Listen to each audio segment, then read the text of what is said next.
Bonjour à tous et bienvenue sur la chaîne Passion du Zéro. Aujourd'hui, une vidéo qui m'a été demandée par certains d'entre vous, c'est-à-dire une vidéo sur l'autorail X3800 Picasso d'AMJL SARL. Alors, je ne veux pas faire l'historique de cet autorail qui est emblématique de la SNCF. Vous pouvez vous référer à plusieurs ouvrages.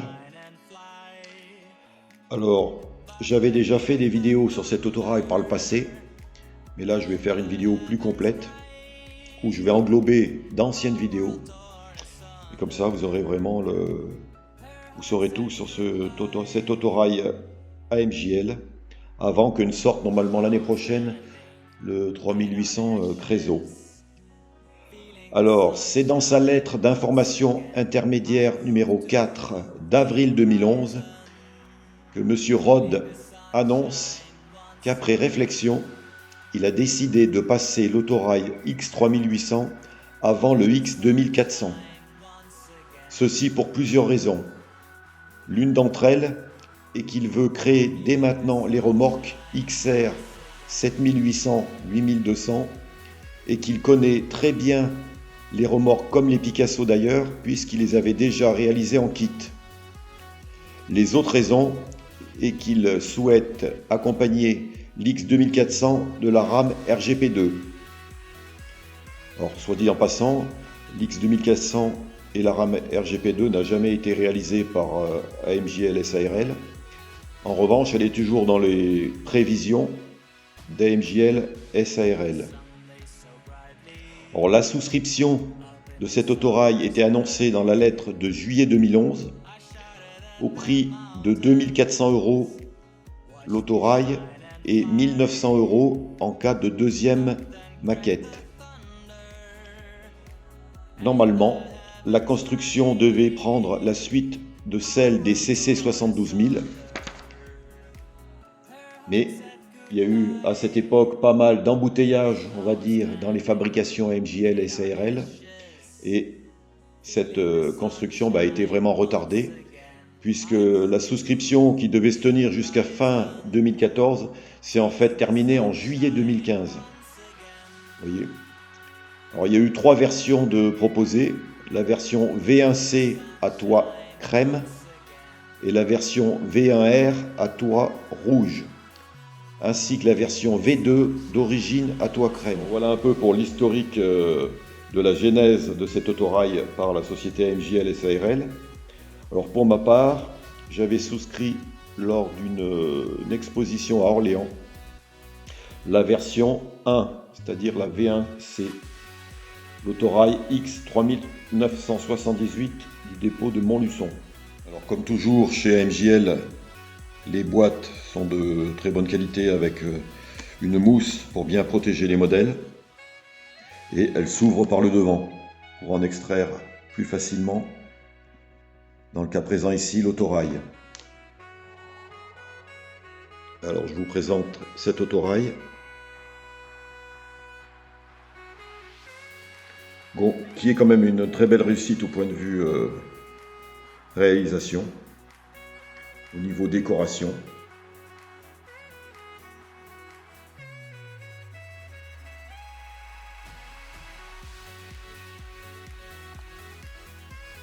Alors, tout au long de cette présentation, je vous mets des photos des différentes étapes, des prototypes jusqu'à la réalisation finale.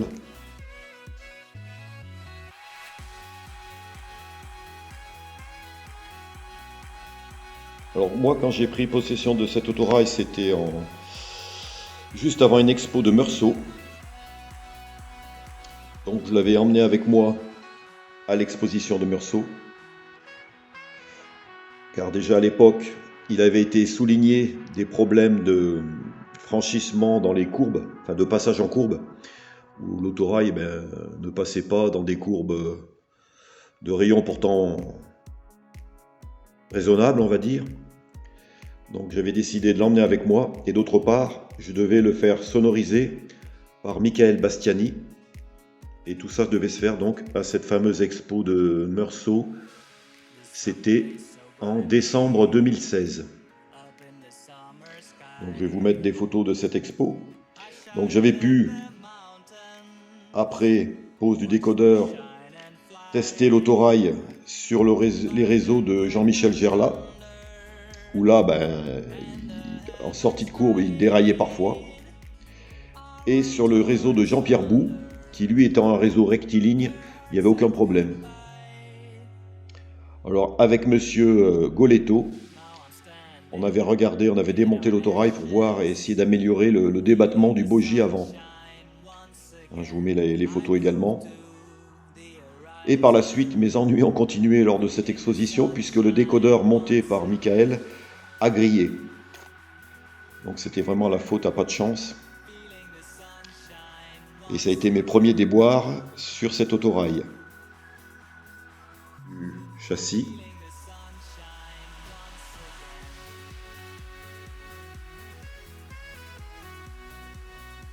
Alors par la suite, j'ai pu retrouver Michael lors d'un de ses passages à Dijon.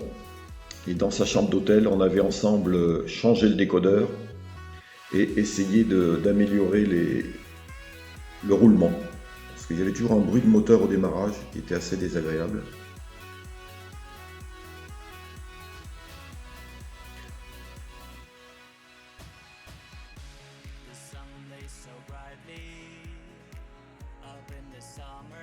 Les problèmes de débattement de cet autorail pour les passages en courbe, on pensait que ça venait de la plaque où est fixé le bogie, qu'il fallait un peu l'échancrer pour améliorer le débattement. Mais en fait, il n'y avait pas que ça. Je vous mets les photos. Il y avait aussi le système de freinage, la reproduction des organes de freinage, des sabots de frein, qui venaient buter sur une poutrelle métallique du châssis. Et donc, ça limitait d'autant le débattement. Et la solution, ça a été un peu d'araser ces pièces. Je vous mets également une photo pour améliorer le débattement et ainsi résoudre ces problèmes. C'est vrai que c'est quand même dommage d'avoir eu ces problèmes qui n'avaient pas été anticipés par le constructeur. Enfin, à force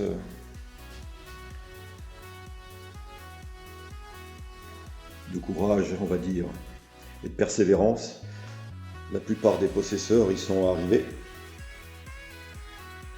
Alors la digitalisation, là je vous mets une photo, le décodeur se trouve ici, sous la plaque là, qui s'enlève. Vous voyez, voilà. Donc c'est assez simple, hein. Ça a été bien pensé en revanche, d'avoir mis le décodeur ici. Facilement accessible. Alors le haut-parleur, au départ, il nous avait été conseillé de le mettre dans les toilettes qui se trouvent ici. Je vous mets des photos, idem, du démontage de l'autorail et du haut-parleur. Mais finalement, les sons étaient étouffés dans cet espace exigu et ça rendait pas bien. Et donc, on avait des sons vraiment trop faibles, c'était pas terrible. Alors déjà avec le haut-parleur d'origine. Après ce que j'ai fait, j'ai changé le haut-parleur, toujours au même endroit. J'ai mis un haut-parleur plus gros. Je vous mets les photos également. Ça a amélioré un peu, mais c'était encore pas ça.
parallèlement à ça, certains possesseurs du Picasso ont trouvé une parade, on va dire, qui améliore grandement les sons.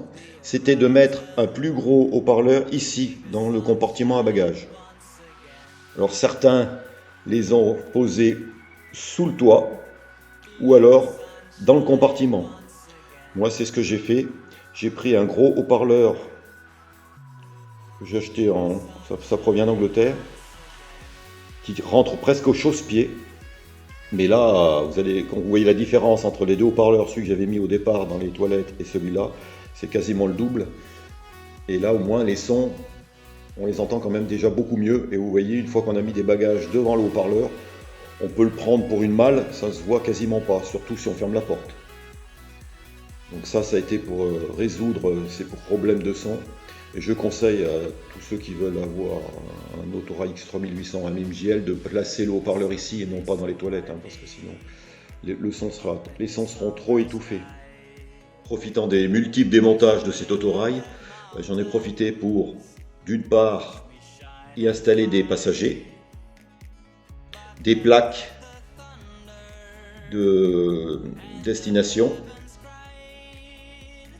y mettre également un conducteur, je ne sais pas si vous le voyez, on va essayer de se rapprocher, le là,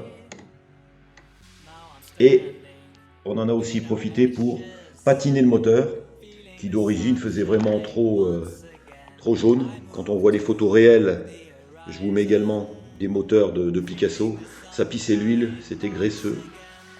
Et donc là, on a été plusieurs à patiner ce moteur pour le rendre plus réaliste, surtout que sur un Picasso, il se voit bien, hein, derrière les vitres avant. Voilà les améliorations que l'on a pu faire sur ce Picasso. Bon, après, bien sûr, il resterait une patine à faire, mais dans l'immédiat, les principales améliorations, c'était le débattement pour le franchissement des courbes et améliorer la sonorisation qui d'origine était trop faible et mal placée. Voilà ce qu'on peut dire sur les améliorations qui peuvent être faites sur cet autorail Picasso AMJL SARL. Bien, nous allons voir un peu les fonctions sonores, mais là c'est pas l'idéal sur ces deux modules pour faire fonctionner cet autorail, hein. Il faudrait vraiment un réseau bouclé. Donc, vous voyez déjà le son est bien meilleur si vous comparez à la vidéo que j'ai insérée dans celle-ci avec le premier haut-parleur qui était fait à l'époque sur les premiers modules.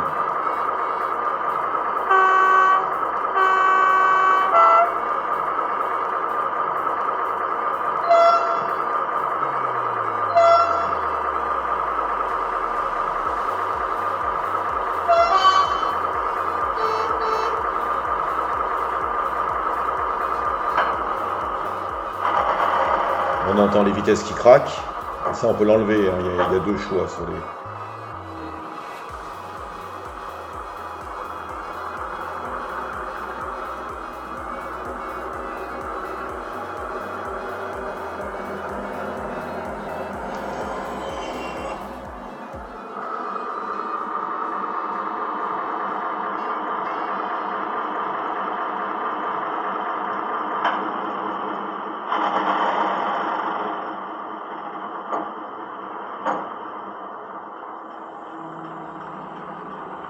Il y a toujours un peu ce bruit au démarrage, mais je pense qu'il a besoin d'un bon rodage, hein, c'est comme tout, hein.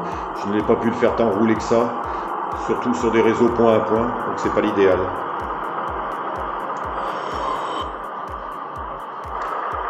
Ça c'est un peu comme les ABJ de chez MJL, hein. Au départ ils ne fonctionnaient pas très bien.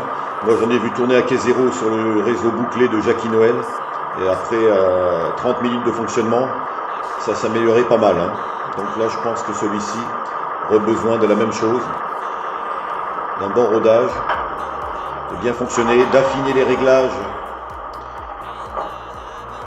pour l'intensité au démarrage là. Et je pense qu'après on aura un autorail qui pourra donner satisfaction, qui est quand même un bel autorail.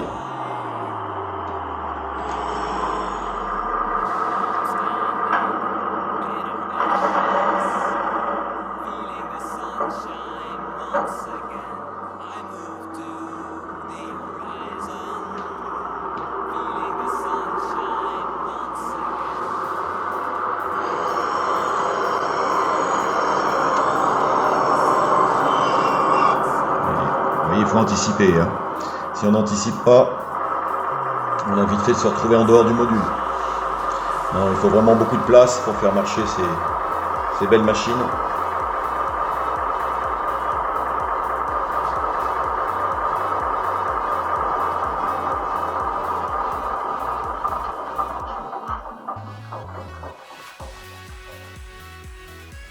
Alors prochainement, ce que je vais faire, justement en prévision de mon futur réseau, je vais voir pour calculer le rayon de courbure acceptable, sachant que moi j'aurai que 4 mètres de disponible en largeur, donc je ne pourrai pas mettre des rayons de 2 mètres, encore moins de 2 mètres 50. Et justement, ce Picasso va me servir de référence, puisque c'est un des véhicules qui à l'époque avait du mal à franchir les petits rayons. Donc on va l'essayer sur des rayons de 1m80, 1m70 pour voir si ça passe. Donc c'est pour ça que je suis en train d'acquérir des voies flexibles avec mon aiguillage Peco. Et je ferai une vidéo là-dessus pour voir le passage de tous mes véhicules, comme aussi les Autorail X2800, les plus longs. Et nous verrons bien ce que ça donne. Voilà. Eh bien, écoutez, je vous remercie d'avoir regardé cette vidéo sur ce X3800 AMJL SARL.